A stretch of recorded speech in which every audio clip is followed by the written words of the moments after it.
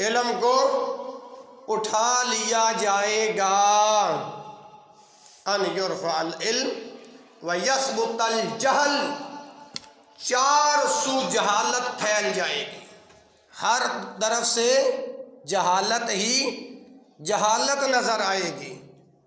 یہ فرمان کس کا ہے؟ نبی رحمت حضرت محمد صلی اللہ علیہ وآلہ وسلم کا ہے۔ دعا فرماؤ اللہ تعالی مفتی صاحب کی دین والی خدمات اللہ اپنی بارگاہ میں قبول فرمائے۔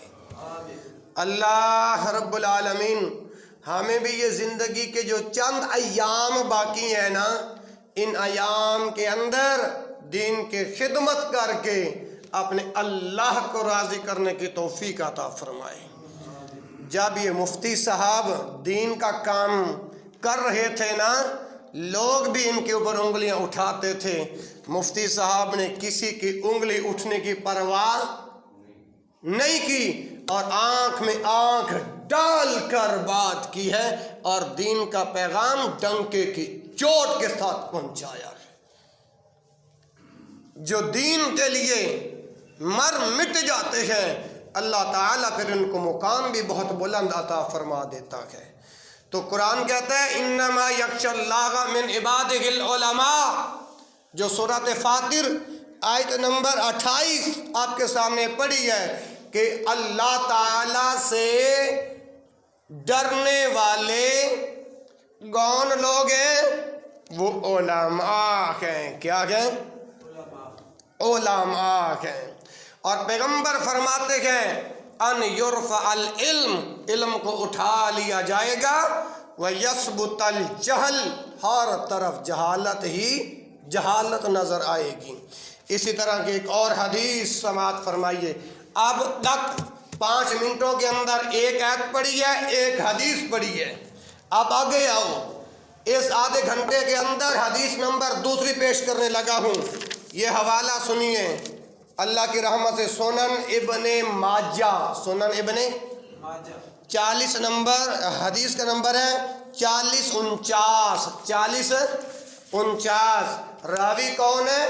حذیفہ بن یمان رضی اللہ تعالی عنہ راوی ہیں، بیان کرتے ہیں اللہ کے پیغمبر محمد الرسول اللہ صلی اللہ علیہ وآلہ وسلم نے ارشاد فرمایا یدرس الاسلام، توجہ، آدھے گھنٹے کے اندر ہیکیں تو لگائی نہیں جا سکتی، آدھے گھنٹے میں شعر تو پڑھے نہیں جا سکتے، تو لہٰذا اردو زبان کے اندر آج کا مختصر خطبہ سنو۔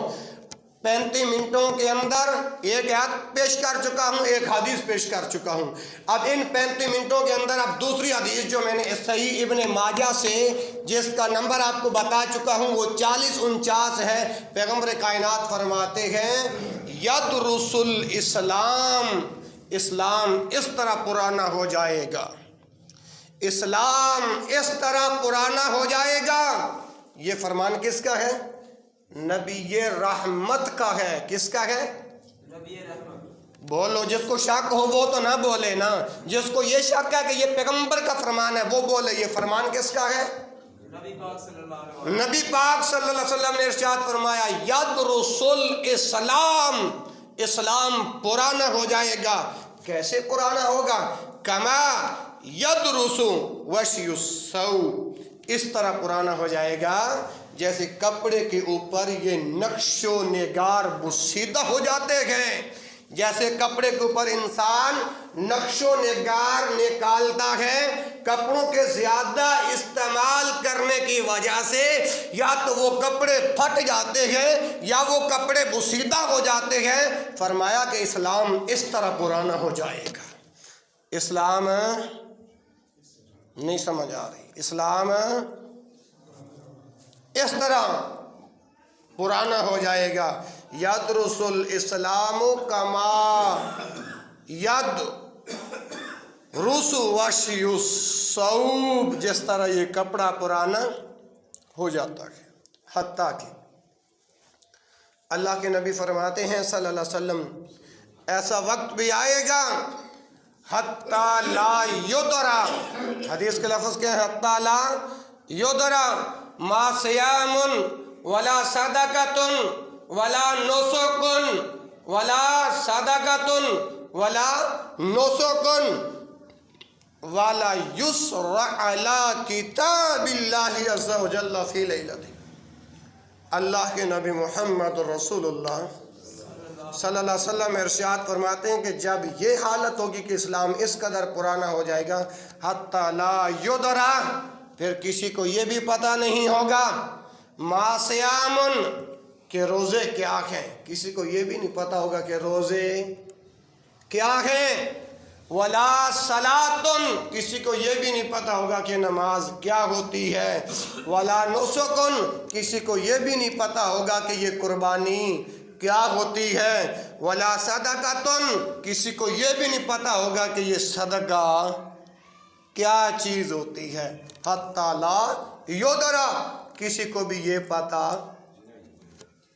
نماز کیا ہے، روزہ کیا ہے، زکوٰۃ کیا ہے، صدقات کیا ہیں، قربانی کیا ہے، کسی کو بھی نہیں پتہ ہوگا۔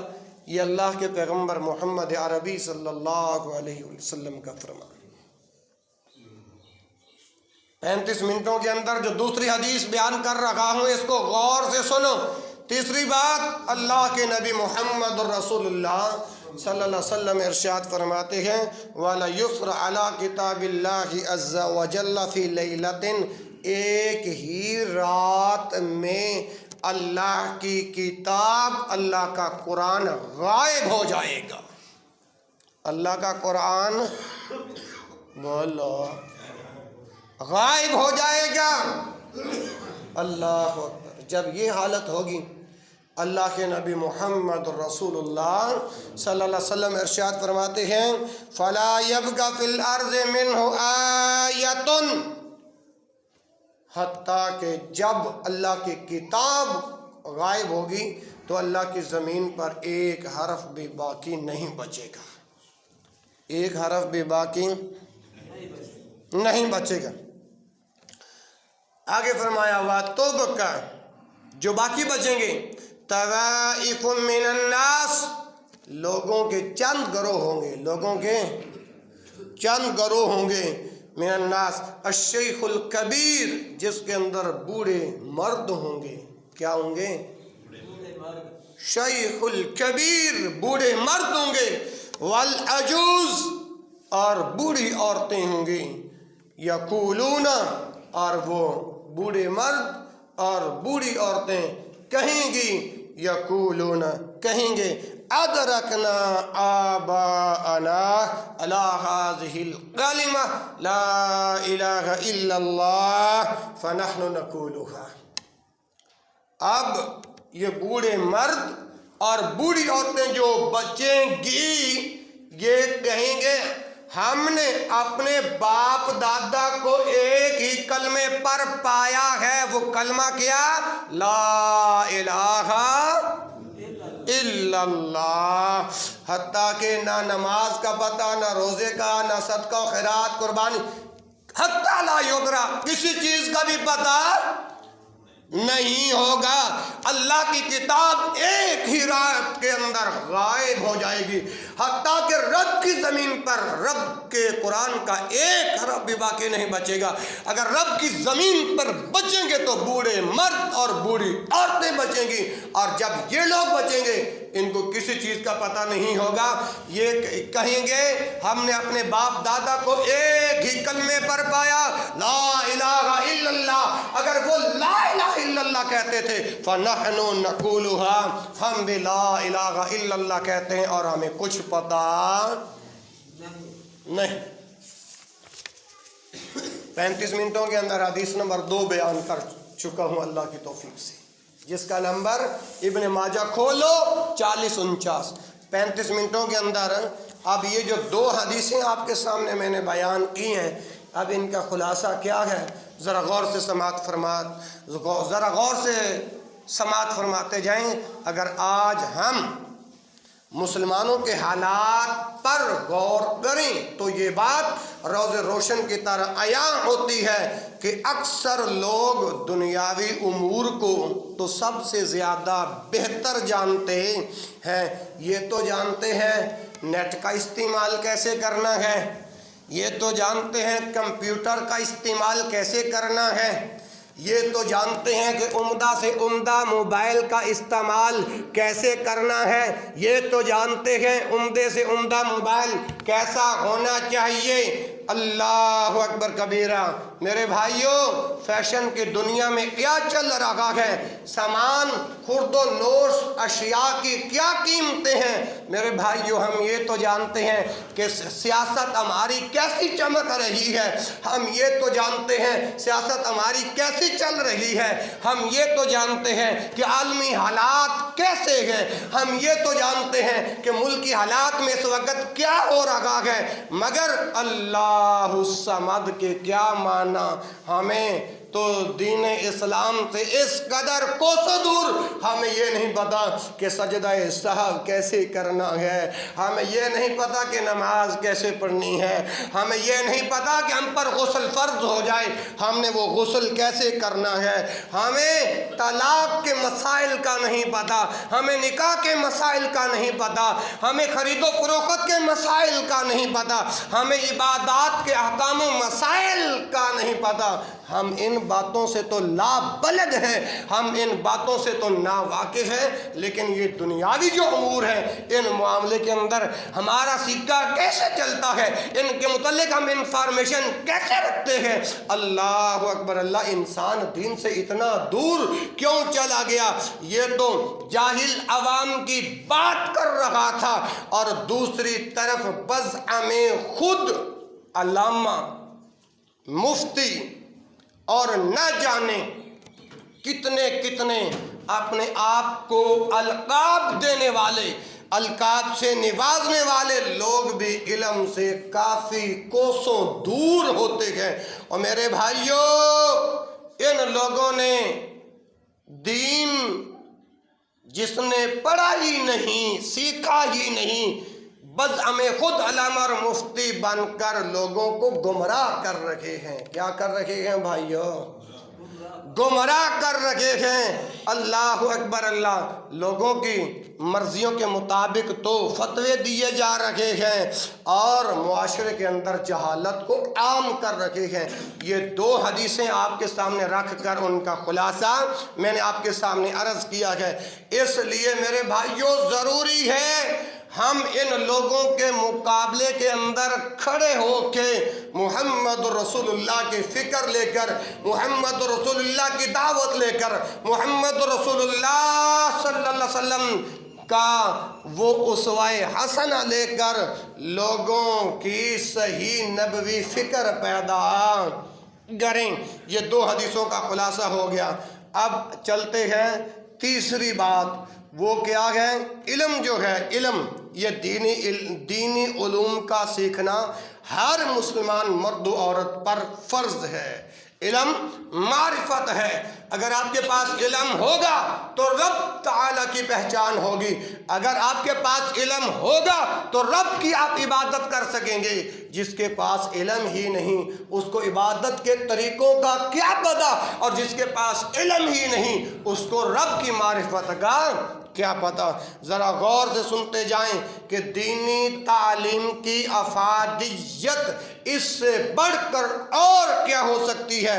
اس علم کے ساتھ، اس علم کے ذریعے اللہ تعالیٰ کی معرفت حاصل ہوتی ہے، اللہ تعالیٰ کی پہچان حاصل ہوتی ہے۔ ہم اس وقت اللہ تعالیٰ کے بارے میں علم حاصل کر ہی نہیں سکتے۔ میرے لفظوں پہ غور کرنا، میں کیا کہہ رہا ہوں۔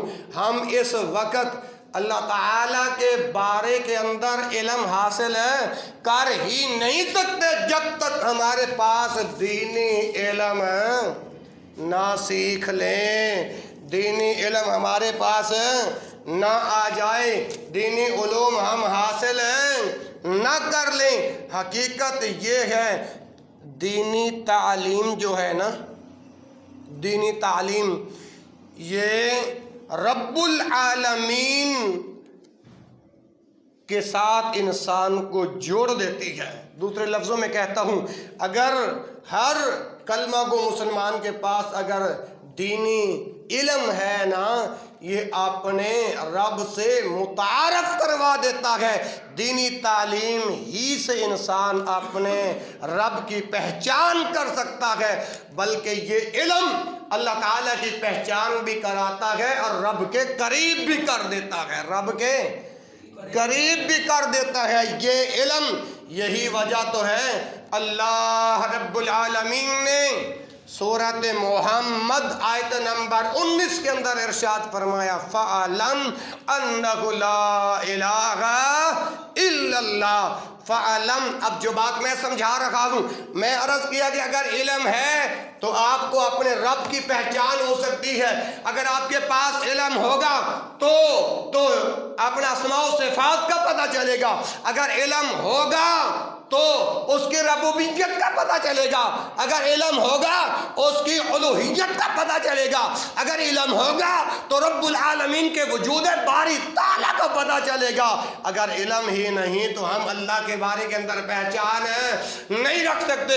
یہی بات جو آج میں آپ کو کر رہا ہوں، اللہ کے پاک پیغمبر پہ نازل ہونے والا جو قرآن ہے، 26واں پارہ سورۃ محمد آیت نمبر 19 کے اندر اللہ پاک نے فرمایا، فَعَلَمْ، جان لو، فَعَلَمْ، علم حاصل کر لو، أَنَّهُ لَا إِلَٰهَ إِلَّا اللَّهُ، کہ اللہ کے علاوہ کوئی الہ، بلند آواز سے بولو، اللہ کے علاوہ کوئی معبود نہیں۔ تو میرے بھائیوں، یہ پہلی بات ہو گئی، اور اگلی بات میں نے کی تھی عبادت۔ عبادت سے پہلے علم کا جاننا ضروری ہے۔ عبادت کرنے سے پہلے علم کا جاننا، بولو، کیسے ضروری ہے؟ اب میں سمجھاتا ہوں۔ انسانوں اور جنوں کو اللہ تعالیٰ نے کس مقصد کے لیے پیدا کیے؟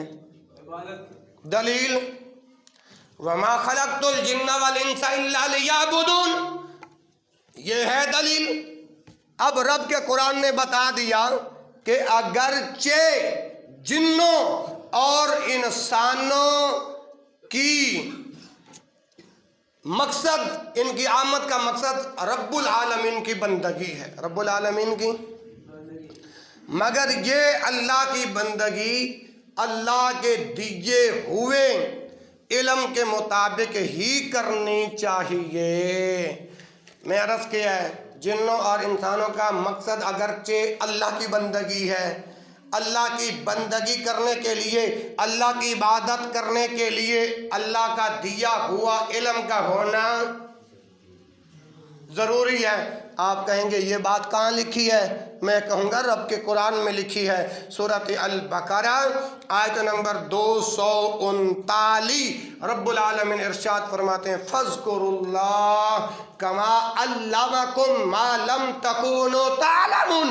اب یہ جو سورۃ بقرہ آیت نمبر 239 پڑھی ہے، اللہ پاک فرماتے ہیں فَاذْكُرُوا اللَّهَ، اللہ کو یاد کرو، فَاذْكُرُوا اللَّهَ، اللہ کو یاد کرو۔ اب اللہ کو یاد کرنا عبادت ہے کہ نہیں؟ اوے بچوں خاموش ہو جاؤ، یہ جتنے نوجوان بزرگ عاقل بیٹھے ہیں، اب آپ کو میں بلوانا چاہتا ہوں، آپ بولو گے مجھے پتہ چلے گا کہ آپ کو بات سمجھ میں آ رہی ہے۔ فَاذْكُرُوا اللَّهَ کا معنی ہے کہ اللہ کا ذکر کرو۔ اللہ کا ذکر کرنا عبادت ہے یا نہیں؟ بولو نا، زور سے بولو۔ جب رب کا ذکر کرنا رب کی عبادت ہے تو اس کا طریقہ کیا ہے؟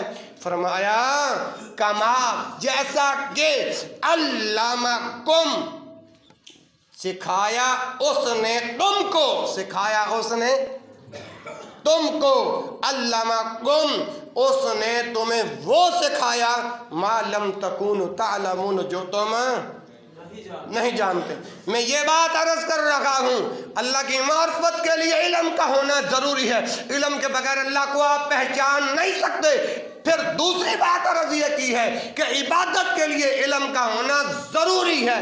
جیسے یہ دلیل رب کے قرآن سے میں نے آپ کے سامنے پیش کر دی ہے۔ گویا ہماری عبادت کا طریقہ وہی ہونا چاہیے جو اللہ تعالیٰ نے بتایا ہے۔ اس چیز کا پتہ علم حاصل کرنے سے چلے گا، اس چیز کا پتہ علم حاصل کرنے سے چلے گا۔ علم کے بغیر، اب اگلی بات سننا، علم کے بغیر اللہ کی ہوئی عبادت اللہ کے بارگاہ میں قابل قبول۔ آپ کے لیے یہ بات عجیب ہوگی، آپ کے لیے یہ بات عجوبہ آپ کو نظر آ رہی ہوگی کہ قاری صاحب نے 11 فروری کے خطبے کے اندر یہ الفاظ کہے ہیں کہ علم کے بغیر کی ہوئی عبادت اللہ کی بارگاہ میں قابل قبول نہیں ہے۔ اب وہ کیسے ہے؟ امام بخاری رحمہ اللہ نے اپنے صحیح بخاری کے اندر اس بات کو سمجھانے کے لیے پہلے ایک باب باندھا ہے۔ کیا باندھا ہے؟ باب باندھا ہے۔ اور وہ باب کیا ہے؟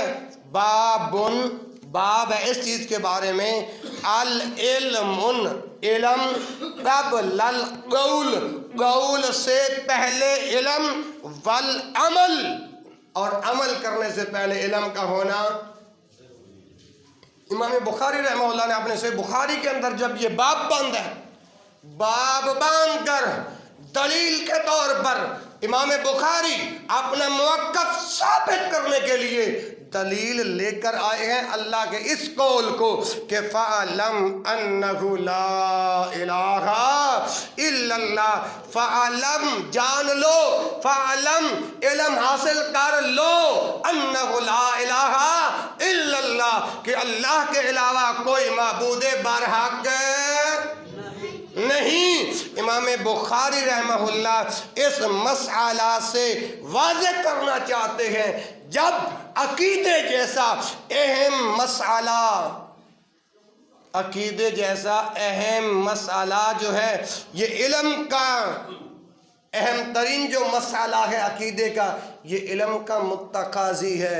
جو عبادت جو ہے، دیگر عبادات تو بالاولیٰ علم کے متقاضی ہوں گی۔ اور میرے بھائیوں یاد رکھ لو، علم کے بغیر ہم ساری زندگی عبادت کرتے رہے، 40 سال ہے، 50 سال ہے، 70 سال ہے۔ میں نے تو ایک حدیث کے اندر پڑھے اللہ کے رسول صلی اللہ علیہ وسلم کا فرمان کہ قرب قیامت سے پہلے میری امت کی عمریں جو ہیں وہ 70 سال سے اوپر، اور ایک حدیث کے اندر میں نے پڑھا کہ میری والی یہ جو امت ہے پہلی امتوں کے مقابلے کے اندر ان کا دنیا کے اندر قیام اتنا ہے جیسے عصر سے لے کر مغرب تک کا وقت ہے۔ یہاں پر جو بات میں کروں گا میں اتھنٹک اس کے پروف رکھتا ہوں، اور پروف یعنی دلائل کے میدان آپ کے سامنے رکھ دوں گا۔ اگر کوئی ان باتوں کو دیکھنا چاہے، تحقیق کرنا چاہے، پڑھنا چاہے، اپنی آنکھوں سے دیکھنا چاہے تو اللہ کے فضل سے ہم دکھانے کے لیے بولو تیار ہیں۔ اسی طرح میرے بھائیوں میں عرض کر رہا ہوں کہ علم کے بغیر ساری زندگی آپ عبادت کرتے رہیں، نیک عمل کرتے رہیں، اللہ تعالیٰ ایسے اعمال کو قبول نہیں فرمائے گا۔ اللہ ایسے اعمال کو قبول کیسے قبول نہیں فرمائے گا؟ ایسے ہی لوگوں کے بارے کے اندر جو علم کے بغیر عبادت کرتے ہیں اور علم والوں کی ناقدری کرتے ہیں۔ اللہ اکبر اللہ، انہی لوگوں کے بارے کے اندر عرش والے پروردگار نے جو اپنا قرآن محمد رسول اللہ کے سینے پہ اتارا، متنبع کرتے ہوئے 29واں پارہ سورۃ ملک، سورۃ آیت نمبر 10 انہی لوگوں کا ذکر فرمایا۔ کیا فرمایا؟ وَقَالُوا لَوْ كُنَّا نَسْمَعُ أَوْ نَعْقِلُ مَا كُنَّا فِي أَصْحَابِ السَّعِيرِ، فِي أَصْحَابِ السَّعِيرِ۔ وَقَالُوا،